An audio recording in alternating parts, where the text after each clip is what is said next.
Thank you, Clayton and team. What a delightful time of worshiping God together. So far, we're going to continue that worship as we move into the sermon territory. Some of you have been asking this week and even this morning, Craig, how's your eye doing? And I got to give a praise report here. While I still have little dangly spiders dancing around a little bit, all of the film that was dark, that was occluding my view a couple weeks ago, is gone. It's completely cleared up. So praise the Lord for that. Thank you for your prayers. Oh, well, one of the unfortunate social niceties was teaching people to ask in polite society, how are you doing today? Whether they said, how do you do? Or, how's it going? Or, what's up? You know, the different variations on that with the standard expected reply, just fine. I'm doing all right. Or, it's all good. Where we move on, dishonest, unmoved, perhaps uncaring. The reality is some of you are doing just fine, which is great. Some of you are truly doing awesome this morning, which is amazing. Some of you are just getting by. But some of you here this morning, you've experienced some time this past week, this past month, or even today as you're arriving here, that all is not good. And you are not anywhere close to fine. In fact, some things are very wrong. Some things are deeply distorted and damaged right now. And you may feel like your heart is bleeding inside and that you're all locked up, protecting it. And who will you tell? Who here in this room will you tell? Maybe no one, because everyone is just fine, right? Everyone else is good. Where can you go to be honest to say, I'm hurting, I'm sad, I'm confused, I'm angry, I'm about to lose my mind? Where do you go? Who can you tell that to? So let me ask, and please answer honestly in your heart. What are you afraid of? Who are you afraid of? What do you fear losing? What could happen or is happening that is deeply troubling to you? I'm not going to tell you to deny your fear. I'm going to actually show you how to give it expression today, all right? In a way that honors God and is healthy for your soul. Fear actually serves an important purpose. It alerts us to the danger or the threat of harm, so it can be useful in the right context. Fear can actually be an honest response to real trouble, to real concern, and deep hurt, just like anguish, desperate sadness, and angst. And today we turn our attention to what I'm calling Psalms of Angst. These are psalms that address when we have become disoriented, when we're no longer experiencing God's blessings or His consolation. We're no longer experiencing His praises clearly. We're not sensing His closeness, His nearness, His goodness. We become so overwhelmed by the fears, by the tragedies in life that we become overcome. And this is when we experience the darker emotions of sadness, of confusion, of anger. We experience angst when we see our fears coming to pass. Many things in us get damaged or destroyed, and people that we rely on hurt us. Moats of protection that we've built for ourselves become overrun. Beautiful rivers we've lived by flood us out. Friends turn against us. Children we've loved disown us. Spiritual leaders betray us. We become disoriented, like we've got vertigo. Everything is dizzying, overwhelming. We try to restore our footing.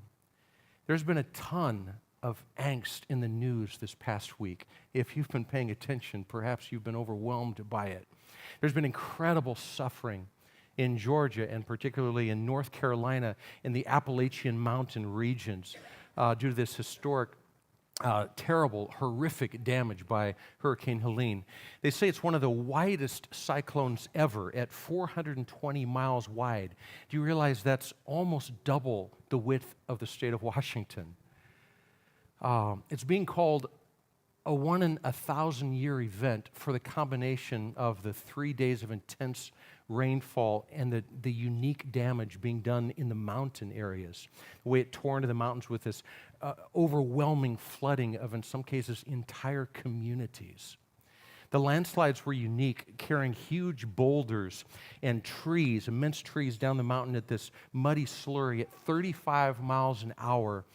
And in some cases took out entire communities of houses along the way, dozens of houses sliding down the embankment together with people in them. The death toll reached at least 225 people at the 1-week mark.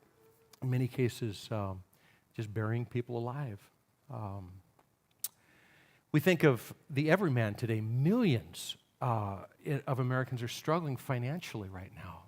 Home affordability is at all-time lows.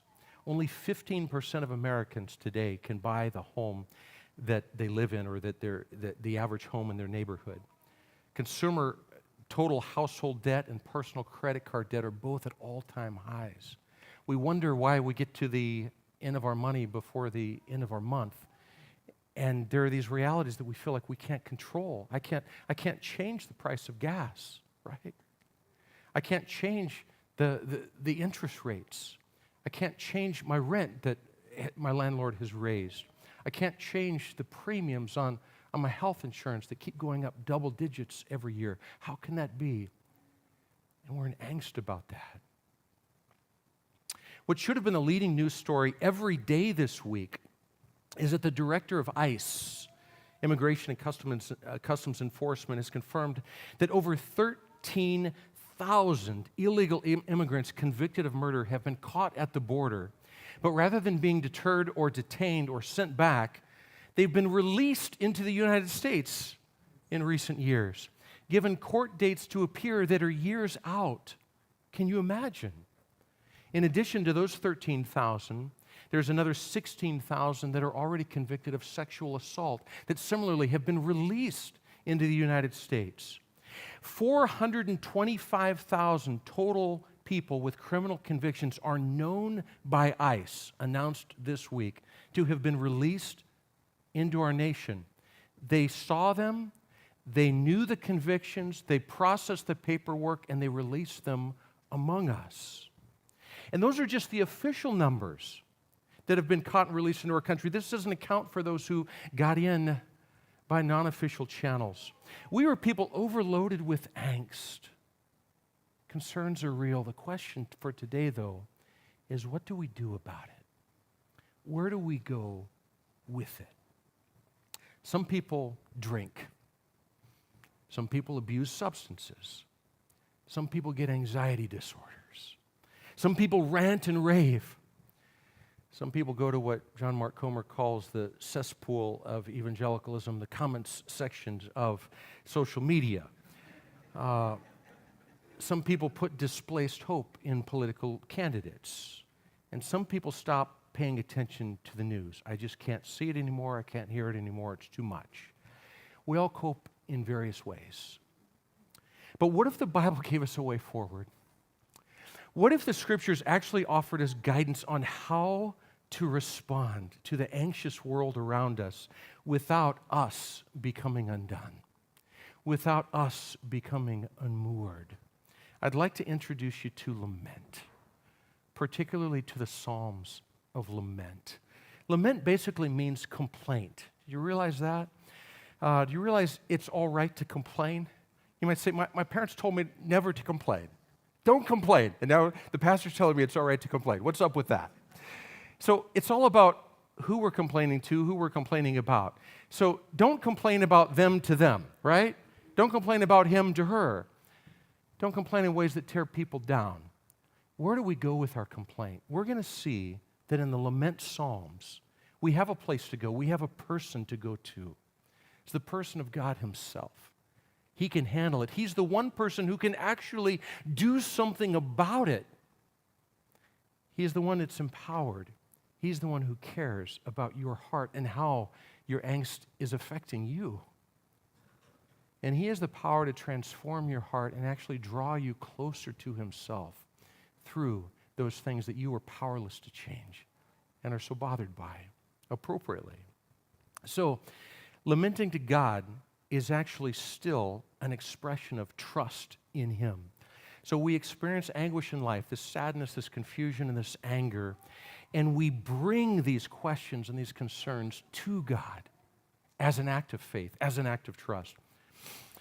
Sometimes unwitting people will say things like, don't just pray, do something. And it just really doesn't help to complain, usually. It's like complaint boxes with holes in the bottom, right? But the reality is, don't just do something. Don't just talk to anyone. Go to God.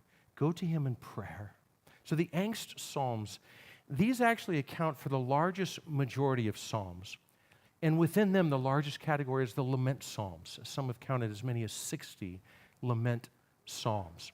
And this is where the psalm writer is complaining to God and showing us how to do it. So today, hopefully, we're going to learn, what do I do with my concerns? What do I do with my complaints? How do I righteously lament to God? So there's three common aspects of lament psalms that we're going to see. The first is, I am hurting. I am sad. I am struggling. I am dying. I'm in pain. I'm in anguish. I'm suffering. God, I want you to know that. The second is, God is distant. Rather than God's presence, I'm experiencing God's absence. God seems far away. He is not responsive, that I can tell. And so I'm expressing what I'm sensing to God. And then third, the enemies are winning. The adversaries, the opponents, the struggles in life, they are overwhelming me. I'm not experiencing the victory of God right now. So these experienced realities are what cause us to cry out to God. So our cry is, God, hear me. God, rescue me and punish them. The other sign of lament psalms is that they almost always end in a reaffirmation of trust.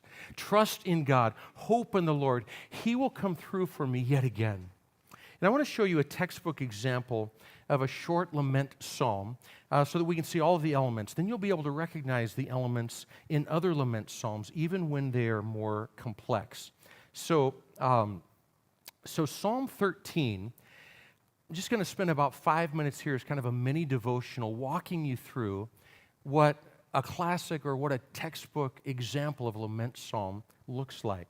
So it begins, how long? Notice all of these how longs. How long, O Lord, will you forget me forever?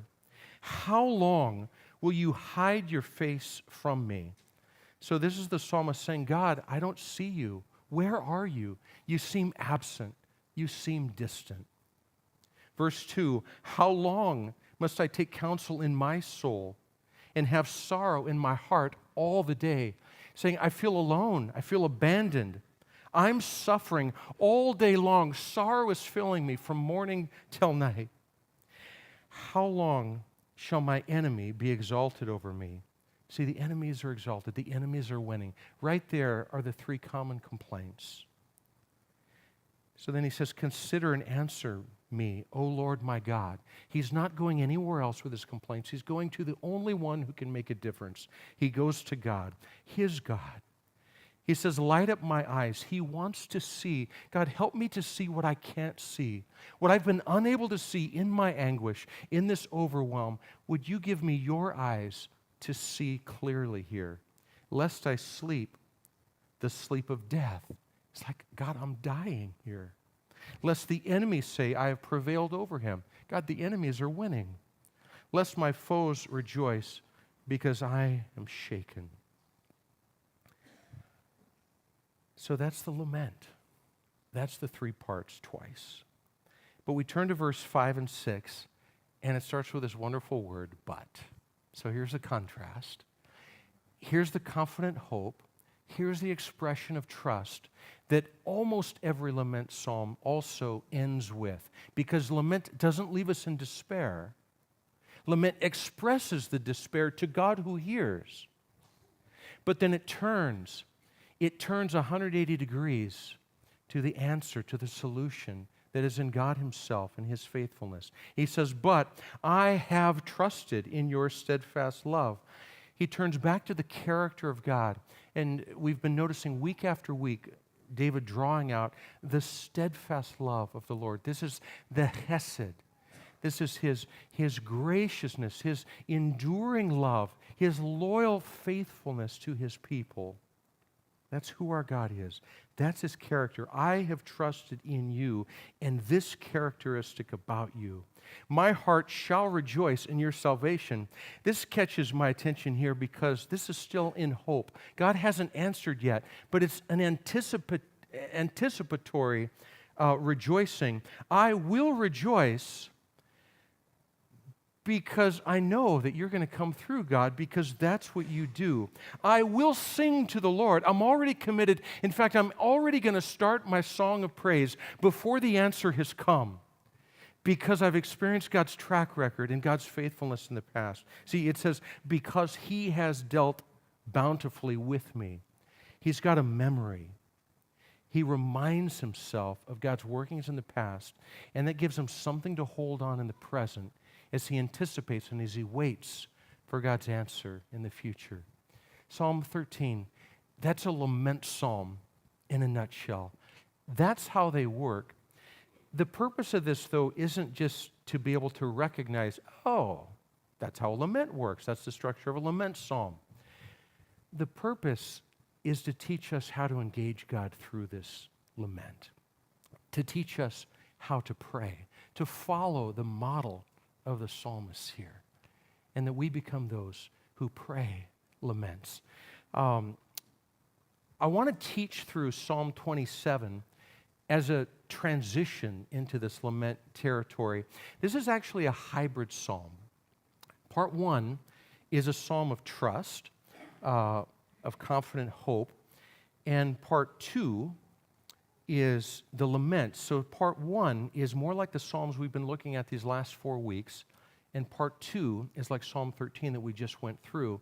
With both parts together, we see the way that we often experience life, that life is a mixture of the goodness of God and the evils of this life, and they're mixed together, the good and the hard, God's blessings and life's hardships, and this psalm has both. And it reminds us that we need God in all of it. In all of it. Let's read together the first 6 verses. This is the trust part.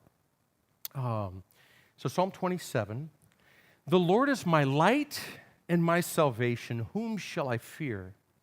The Lord is the stronghold of my life. Of whom shall I be afraid? When evildoers assail me to eat up my flesh, my adversaries and foes, it is they who stumble and fall. Though an army encamp against me, my heart shall not fear. Though war rise against me, yet I will be confident. One thing have I asked of the Lord that I will seek after, that I may dwell in the house of the Lord all the days of my life, to gaze on the beauty of the Lord and to inquire in his temple. For he will hide me in his shelter in the day of trouble. He will conceal me under the cover of his tent. He will lift me up upon a rock. And now my head shall be lifted up above my enemies all around me. And I will offer in his tent sacrifices with shouts of joy. I will sing and make melody to the Lord. Hopefully that's sounding very similar to scriptures that we've been engaging in the last several months so far. So back to verse 1. The Lord is my light and my salvation. Whom shall I fear? It starts with this confident boast in God, and there's really 3 statements of faith here. God is my light, God is my salvation, and he is the stronghold of my life. These are realities that David knew God to be, who we have discovered Jesus to be in our lives. This verse sets the context for the whole psalm. God is light, in contrast to darkness, the deeds of darkness, like disorder and chaos, every kind of evil. In creation, remember, God spoke light into the world, and light exposes darkness. He spoke light into the chaos, and he brought order from the chaos. We can lift up a plywood board outside that's been laying on the ground and shine a light on it. And what do we see?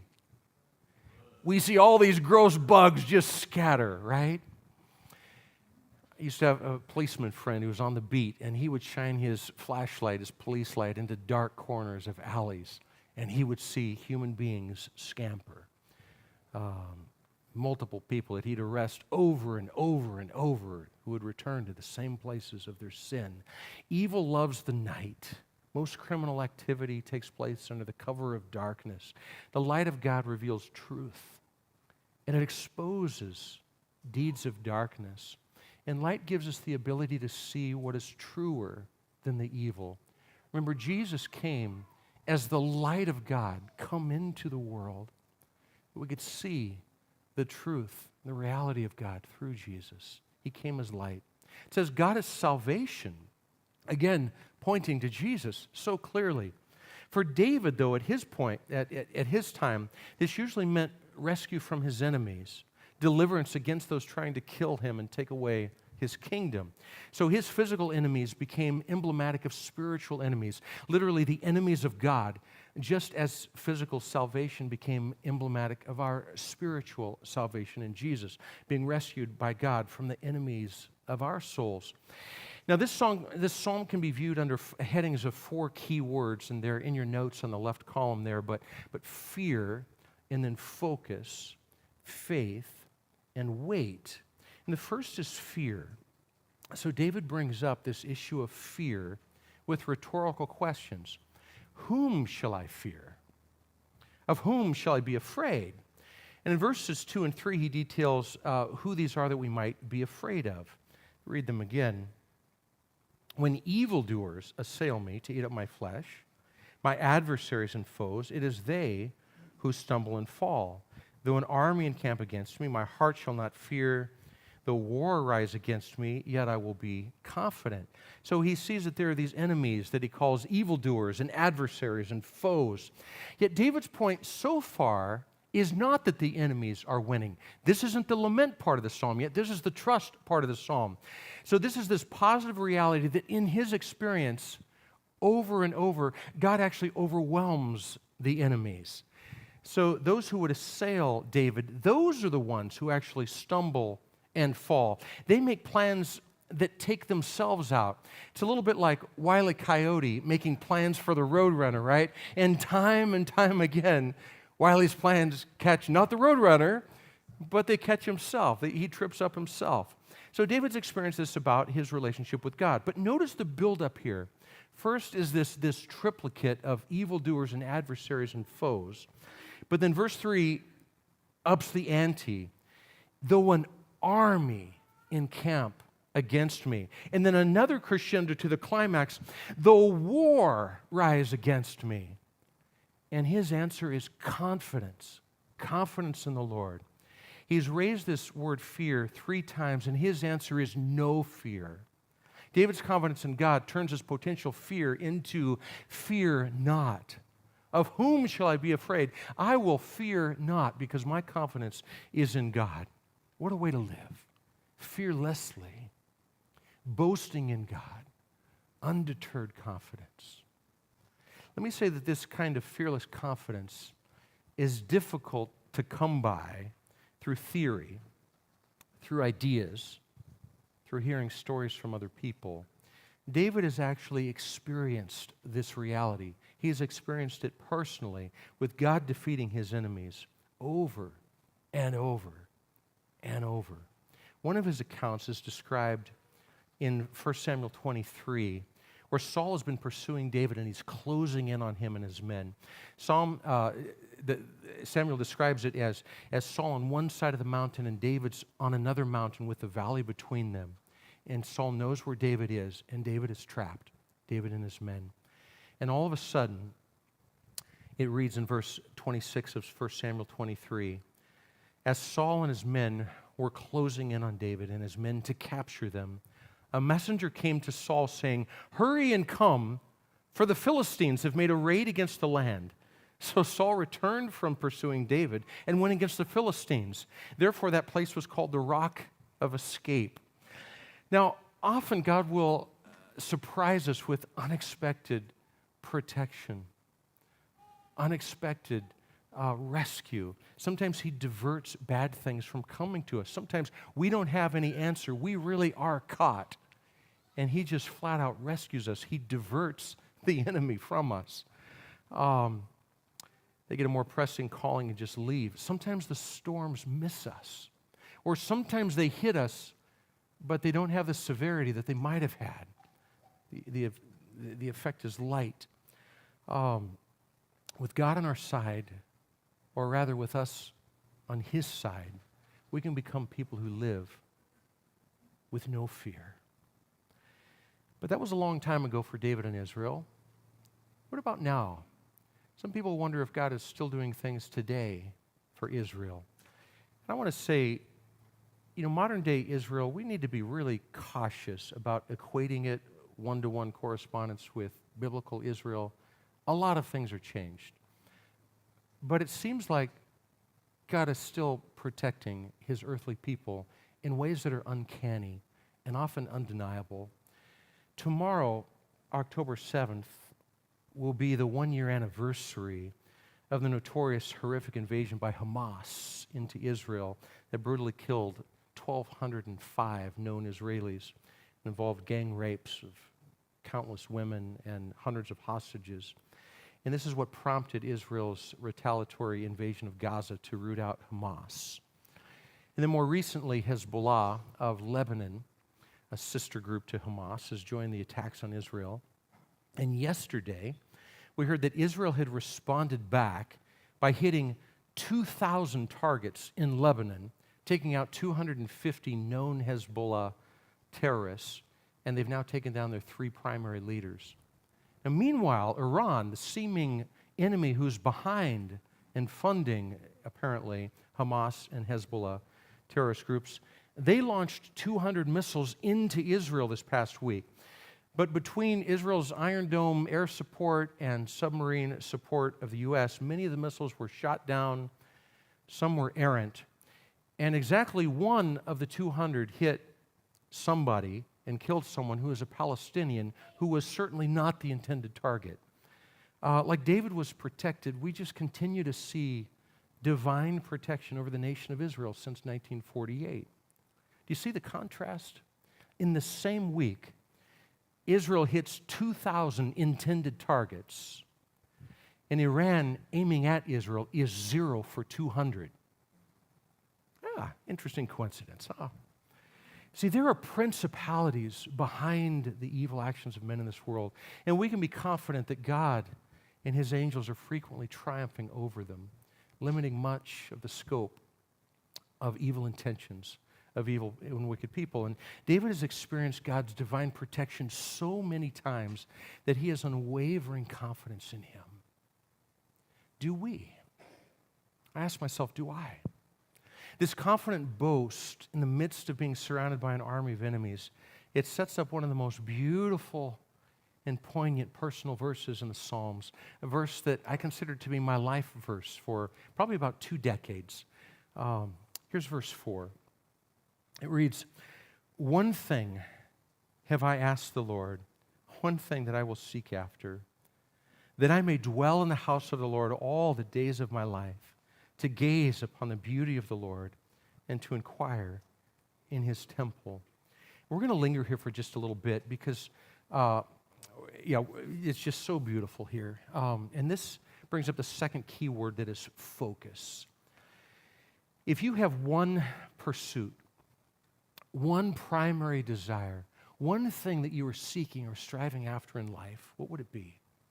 Let's say you have one request of God, or the genie has shown up, and you've got one wish for the genie in the bottle. Or you're striving after one thing, ordering your life after one thing. What would it be? Is it a college degree? Is it to get married? To make the high school varsity team, get that Letterman's jacket? Is it to have children? Land that career job? Become a multimillionaire? Code software that everyone in the world will use? Have your name get into the history books? or Twuwav. Most all of those have been on my list at some point in life. For David, it was the focused desire to live in God's presence. Look at his description here. It's to dwell in the house of the Lord all the days of my life, to gaze upon the beauty of the Lord, to inquire or to meditate in his temple, to dwell, to gaze, to meditate. This is lover's language. This is language of adoration, deep, intimate worship. Enemies are knocking outside the door of his hiding spot, and yet David is transported to where he wishes he was and what he desires that he was doing. He longs to worship. And this verse is the key verse behind John Piper's ministry, Desiring God. One thing have I desired is the way it's written in several translations. Just one thing. Let me dwell daily with God. Let me take in his beauty. Let me meditate on him. That's my desire. Desire for a life of unhindered worship, uninterrupted awareness of the presence of God. This is that final statement of Charles Wesley's beautiful hymn, Love Divine, All Loves Excelling, that ends with, lost in wonder, love, and praise. This is the scene that we see in Revelation 4, 5, and 7, where worshipers are surrounding the throne of God and the Lamb, enthralled with God. This runs parallel to David's desire from Psalm 23:6, last week's sermon. Thanks, Bob, for that. That was so great. Where he's saying, I will dwell in the house of the Lord forever. And the deep longing of Psalm 84, verse 1, how lovely is your dwelling place, Lord God Almighty. And it captures this yearning passion of verse 2 of that same psalm. My soul yearns, even faints, for the courts of the Lord. My heart and my flesh cry out to the living God. Somehow, the danger of lurking enemies can remind us of what is most precious. Time with family, many would say. But David goes even further to the relationship that is yet even more precious. Time with God. Time in worship of God. Verses 5 and 6, David connects worship and warfare. When the battle is raging, God protects us. Look at verse 5. For he will hide in his shelter in the day of trouble. He will conceal me in the cover of his tent. He will lift me high upon a rock. Notice there's three things that David knows that God will do. This is God's job. He will hide me in his shelter in the day of trouble. He will conceal me under the cover of his tent. He will lift me high upon a rock. So by having a single pursuit of being with God, we discover our rescue. We discover our rescuer. Pursuing God becomes the remedy to being overwhelmed with fear. This is a classic my job, your job partnership. We would teach our children when we would go out hiking on trails. Our job is to keep you safe. Stay on the trail. Your job is to obey, right? So here David shows us that we need to resist our instincts and stay in our lane, that we're just doing our part of the job. So when the battle is raging around us, we need to resist the urge to act, to take things under our own control, to fix, to fight, to be angry. Don't just do something. Don't pursue actively worrying, complaining to people, fighting back, defending yourself, solving the problem. All of this energy that we pour out that is not our job. Rather, sit back. It's time to pray. Take all of those concerns, all of that collective angst, and lament to God. Take it to Him. Verbalize it to Him. And then experience God hiding you in His shelter, concealing you under His tent. And when everything has been worked out, Him lifting you up high on a rock. See, we become useful to others when we've already been grounded by the Lord. It's not the anxious person who's emotionally out of control who gives helpful insight at traumatic times. Have you noticed that? The person who's screaming is usually not the person who has the cool head to give the best guidance or advice for the next step. It's the person who has found shelter in God and has been tamed and restored by the comfort of God that can speak truth, that can be helpful to others in times of need, what to do next. So after God rescues us, then we can participate in verse 6. These are the I wills. This is our job. See verse 6 here.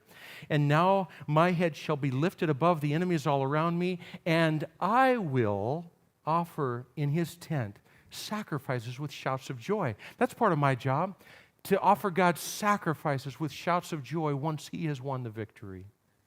I will sing and make music to the Lord. That's our calling. After God has won the victory, my job is to worship him in singing to him, making music to the Lord, expressing my heart in that way. When we worship God in the trenches, we will praise him in the victories. Worship gives us a context to handle our concerns. So that's the trust part. That's the end of the first half. Now we move into the second half of the psalm, and this is the lament. This is the lament. So living in the confident hope of verses 1 to 6, notice that doesn't rule out a life of trouble.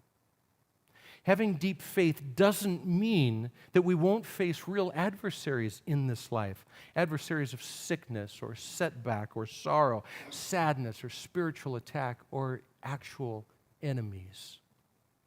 Rather, it's the building the muscles of confident hope.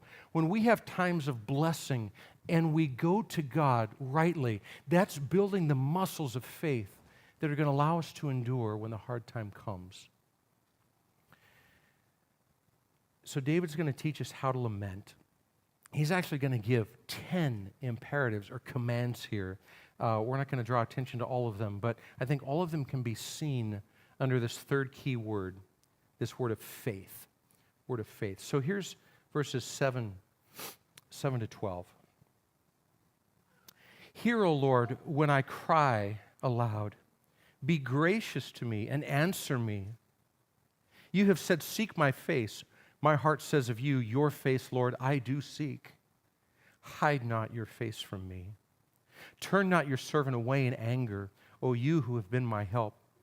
Cast me not off, forsake me not, O Lord of my salvation. For my father and my mother have forsaken me, but the Lord will take me in. Teach me your way, O Lord, and lead me on a level path because of my enemies.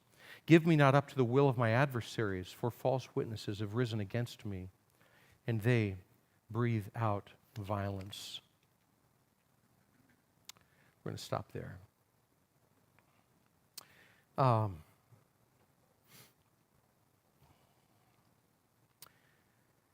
So the first thing David does in verse 7, back to verse 7, look at this. He cries out. I cry aloud.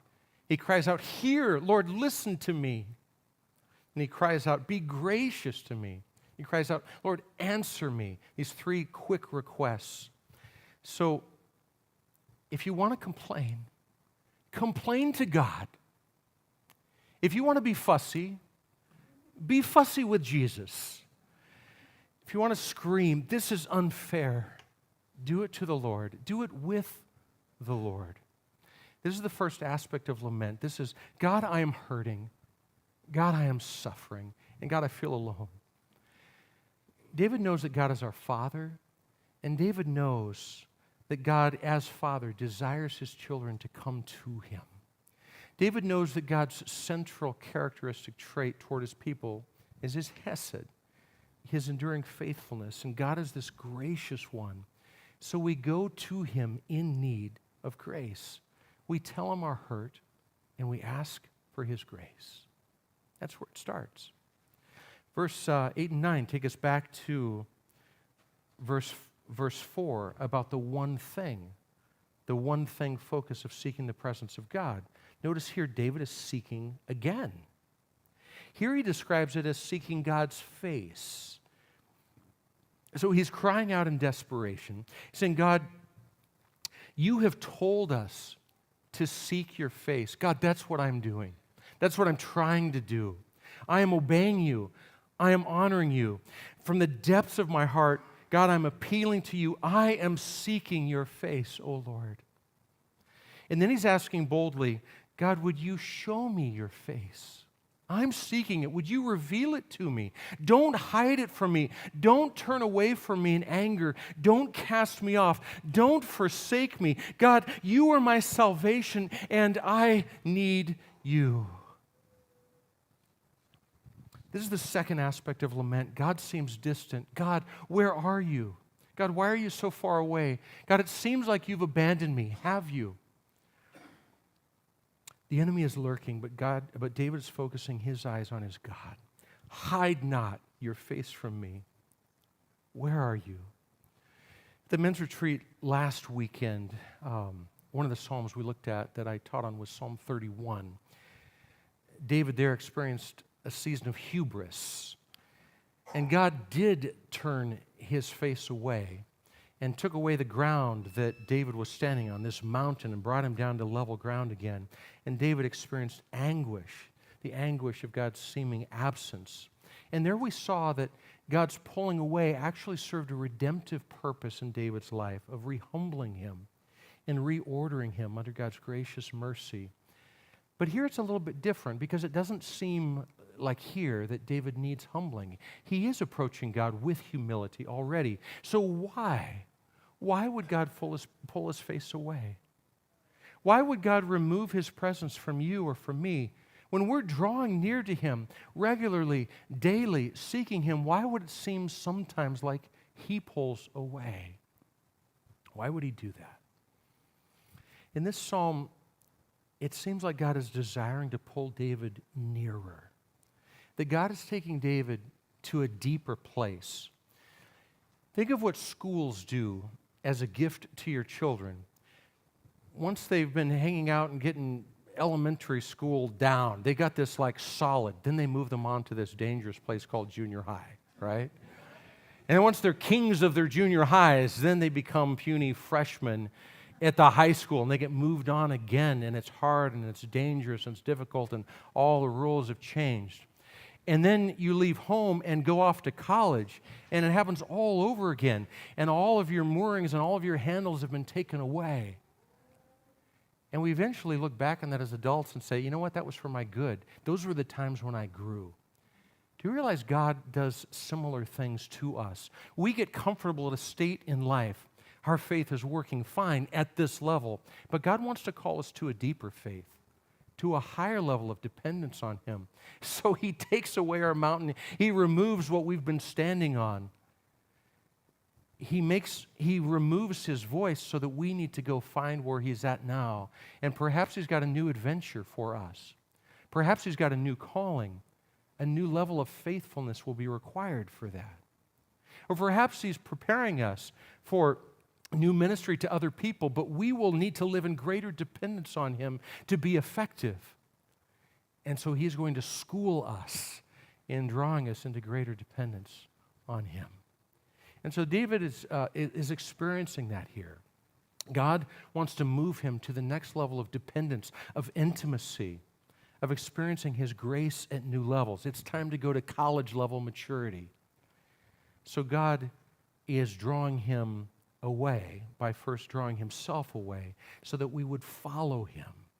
And David seems to be aware that his fear is not chiefly about danger. It's not chiefly about the enemies. His greatest fear is to lose the closeness of God. Oh, I wish that was my greatest fear in life. His fear is to be left alone, apart from God, separated from God's gracious protection. He knows that God has been his help, so he appeals to God again, to rescue him again, to be the God of his salvation again. Verse 10 is one of the most moving verses in the Psalms, if we allow it to have its impact. It says, "For my father and my mother have forsaken me, but the Lord will take me in." Can you imagine being abandoned by your parents? Thrown aside, disowned, devalued? Family becoming like enemies to you, forsaking you? We hear this has happened for generations in China with their one-child policy.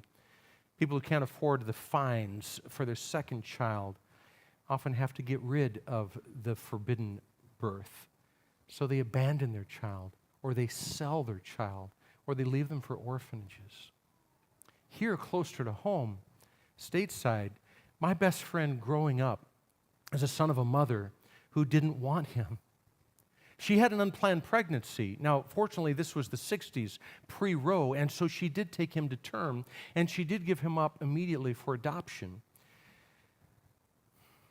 Maybe 20 years ago, as a successful adult, he pursued her. He wanted to find out who his birth mom was and connect with her and possibly his dad, and surely she'd be excited that he'd made it, that he'd gone to college, that he'd served in the Navy, that he was a successful adult. He's a pilot with a great career. He's faithfully married to his wife, has 5 children. He's a Christian man with a strong faith.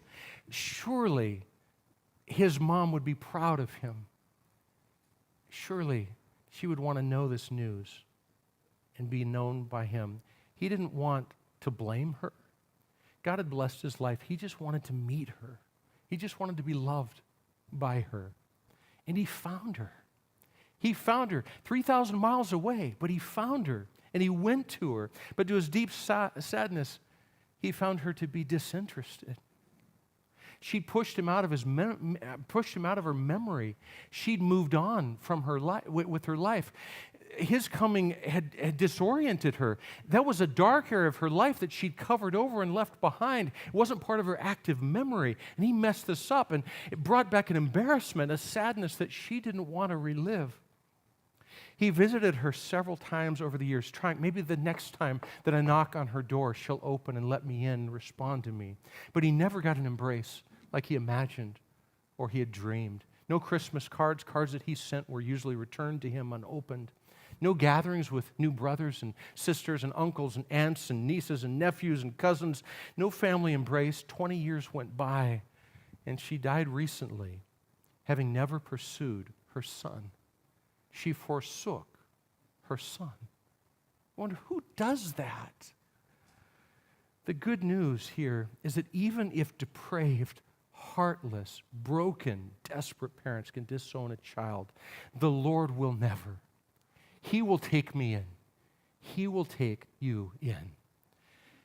And David has 3 final commands for God, 2 more requests of faith.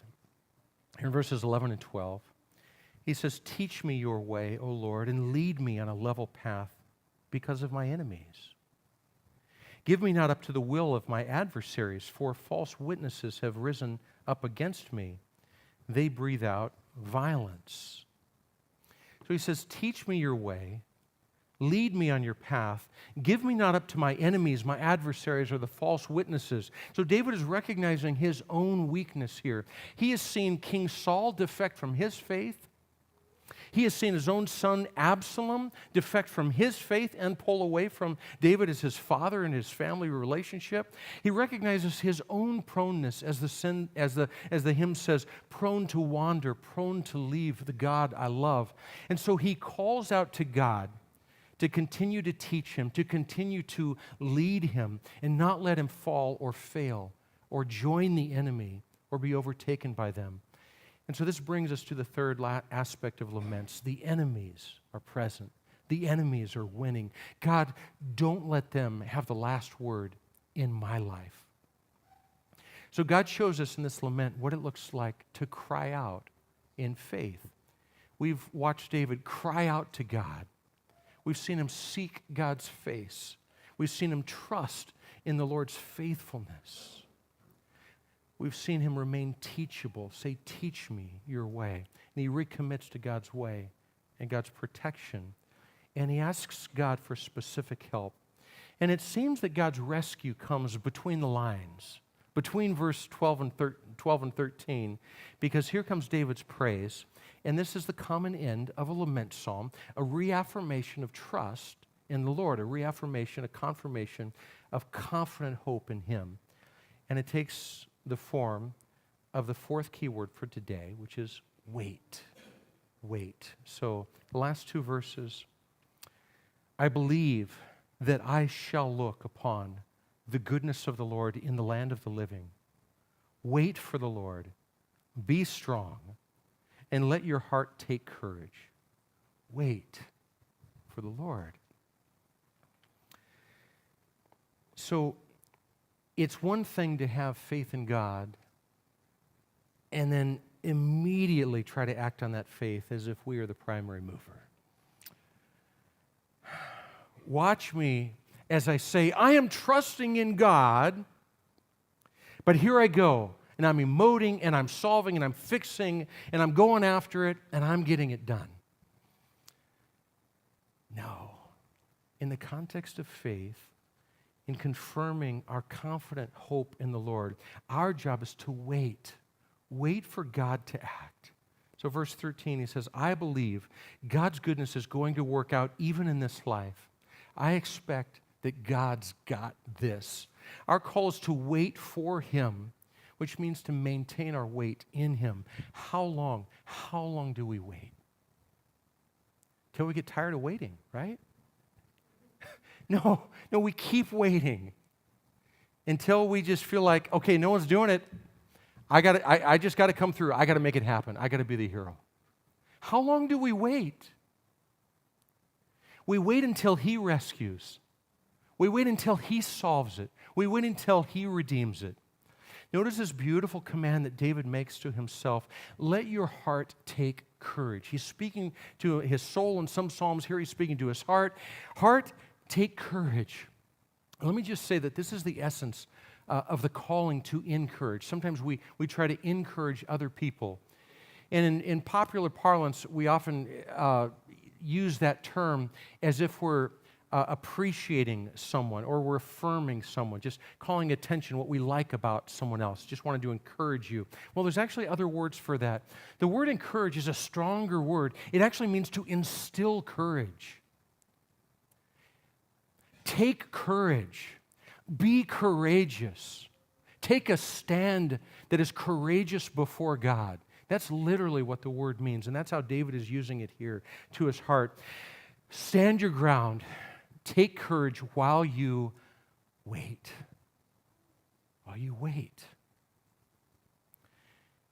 Puts all this together, we see that this hybrid psalm of confident hope and of lament, they both serve to courageously draw us deeper into God. The focus throughout this has been on the enemies, on the adversaries, whether the adversaries are people or whether it's spiritual opposition or just the adversarial challenges of life. Whatever form they take, we lament. We let them drive us to a deeper place with God. God desires to use challenging scenarios to draw us closer to Him. The big idea or the bottom line for today, let all adversaries drive us deeper with God. And this is why God allows us to experience trials, sadness, confusion, anger, enemies, so that we would regularly come to the end of our resources and lean in more deeply to God, press in more firmly to His grace. What does this look like? Well, consider the fear that came to mind earlier. At the very beginning, I asked, what are you afraid of? Who are you afraid of? What do you fear falling apart? What is it that you are unable to control in this world and it's driving you crazy right now because you can't control it? We want to be honest about these difficult scenarios. Ask yourself, am I trying to solve it, or am I courageously planting my feet and waiting for God?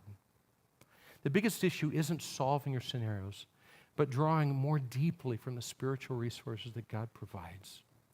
So let's apply that to this lamentation that David has modeled for us. We cry out to God. We appeal to His grace. We tell Him what's wrong. We express our need.